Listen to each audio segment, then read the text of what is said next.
Second Minister, Ms. Indranee Rajah. Mr. Chairman, I thank members who spoke on MOE kindergartens or MKs and students with special educational needs, SEN or SEN, for their encouragement as we continue with our efforts to support these students. Let me first address Professor Daniel Goh's suggestion for MKs to support partial homeschooling. MKs offer a coherent curriculum through a daily 4-hour program. The MK curriculum resources are developed by MOE for trained MK educators to plan and carry out specific learning activities. The curriculum nurtures children holistically in a social setting so that they are confident, demonstrate strong social skills, and have a good foundation in literacy and numeracy. Partial use would not be optimal for the child. As such, we would strongly encourage parents to send their child to the MKs daily. Ms. Cheng Li Hui asked if we intend to make preschool education compulsory. Today, almost all Singaporean children aged 5 to 6 years are enrolled in preschool. To further make preschool education compulsory for the early years may not cater to the different developmental needs of young children. Instead, we are taking a more targeted approach through Kids Start and other outreach efforts to reach out to the more disadvantaged groups and level up opportunities for all. Let me now share what we are doing to promote inclusivity and support students with SEN throughout their educational journey and entry into the workforce. MOE is committed to ensuring that children with SEN receive a proper education. It is in this spirit that children with moderate to severe SEN are now included under the compulsory education framework. Where possible, we encourage students with SEN to attend mainstream schools. However, for students who require intensive specialized assistance, they will be better supported in special education schools or SPED schools. To encourage inclusivity, understanding, and empathy between students with SEN and their peers, SPED schools have forged close partnerships with mainstream schools and organized activities to promote closer interaction and integration between their students. For instance, Assumption English School, Assumption Pathway School, Fajar, Greenridge, Jurong, and Zhenghua secondary schools, together with Rainbow Center, a SPED school, have come together for a visual arts collaboration program. Last year, the students created a 3D artwork from recycled materials titled Skyline of Our Community. The students bonded over their shared love of art, and the collaboration enriched them in many ways. Within mainstream schools, students have opportunities for inclusive interactions. Students have shared that they learn useful life lessons from their peers with SEN, such as resilience to overcome daily challenges. They also realize that it's important to be there for one another. This was echoed by Benjamin Low, a primary 4 student from Nanyang Primary, who was assigned as a buddy to his classmate with SEN. Benjamin said, "By being a buddy to a friend with special needs, I've learned how to take care of people better than I used to. I've also learned that he can't do some things, but he's really good at other things. He's really good at art and draws very well. My advice to other kids who might be worried about having a classmate with special needs is, don't worry, they're very nice.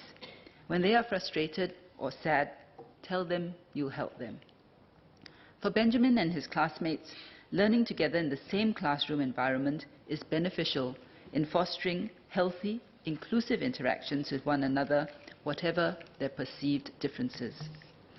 Ms. Denise Phua, Dr. Intan Azura Mukhtar, Mr. Satyandi Supat, and Professor Daniel Goh asked about the quality and accessibility of resources for students with SEN in mainstream schools and IHLs. As our education system develops to cater to a wider spectrum of students, the support and resources we provide have been improving in tandem. Our mainstream schools have introduced infrastructure accommodations and teaching tools to support students with SEN. For example, assistive learning devices are provided at no cost to students with hearing loss, visual impairment, and physical impairment. These devices include frequency modulation equipment, braille notebooks, computer systems with specialized features, talking calculators, voice synthesizers, customized furniture, and specialized software. More importantly, we have a strong network of support to guide students with SEN in their educational journey. from enrollment to graduation. Across mainstream schools and IHLs, our staff provide an ecosystem of support for students with SEN. For instance, they work with parents and the previous school to better understand the students' needs and facilitate smoother transitions in their educational journey. In mainstream schools, we have our allied educators, learning and behavioral support, or the AED-LBS, who have all undergone a customized NIE diploma program in special education. They can also attend a range of in-service professional development modules and conferences to strengthen their knowledge of special needs support. Over the last 5 years, we have grown the number of AED-LBS by over 40%. In addition, a core group of teachers in all primary and secondary schools are equipped with deeper knowledge and skills in supporting students with special needs through a certificate-level training in special needs at NIE. These are known as teachers trained in special needs. While we will continue to recruit and train these school personnel with deeper experience and skills, one of their key roles is to equip all their colleagues to better support students with SEN and their families. This creates a network of support for our students. About 2/3 of academic staff in our polytechnics and ITE have undergone basic training to attain awareness and basic skills to support students with SEN. All our IHLs have a SEN support office on campus, which employ full-time staff professionally trained to support students with SEN. For example, the learning support specialists in ITE have at least a diploma in special education. What happens next for students with SEN after graduating from school? To prepare them for transition into the workforce, the IHLs work on building up their confidence and independence while still in school.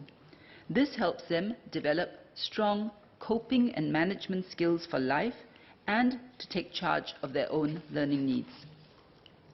Education and career guidance counselors and teachers work with the students to help them identify their strengths and find work-related opportunities that interest and suit them.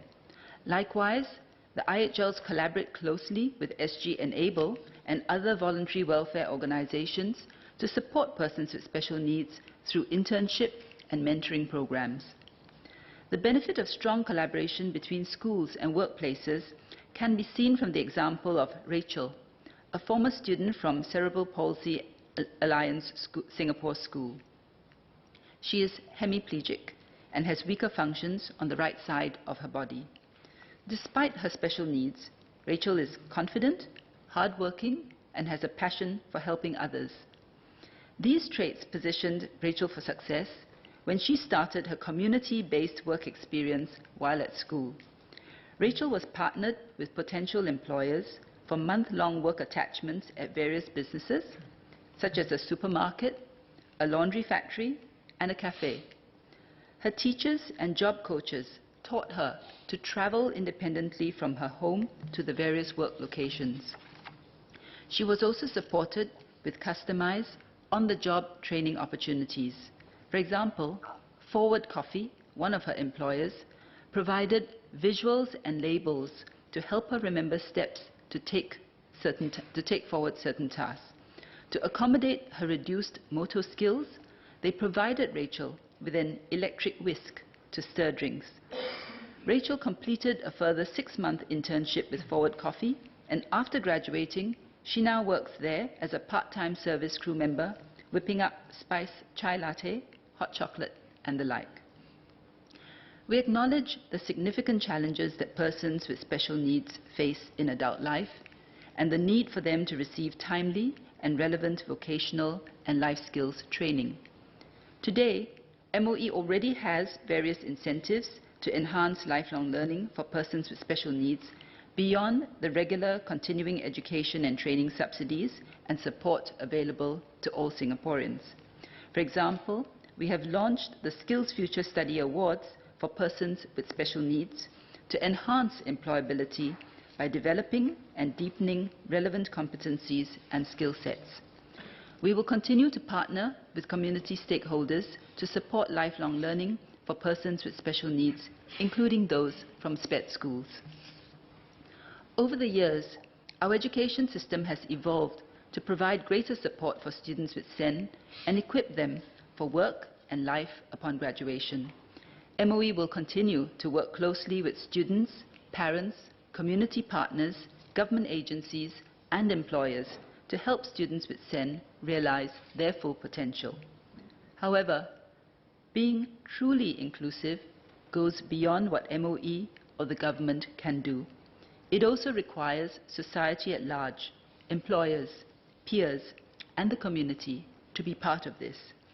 I would like to encourage employers to be open to employing persons with special needs and to design workplaces and processes to accommodate them. Workplace colleagues also have a role to play in creating an environment that is welcoming and supportive of persons with special needs. Most importantly, I would like to encourage all to look beyond disabilities and think more in terms of what their strengths and talents are. See them as people who, just like everyone else, have hopes, dreams, and aspirations. We should accept them as they are and include them. Only then can we be truly inclusive.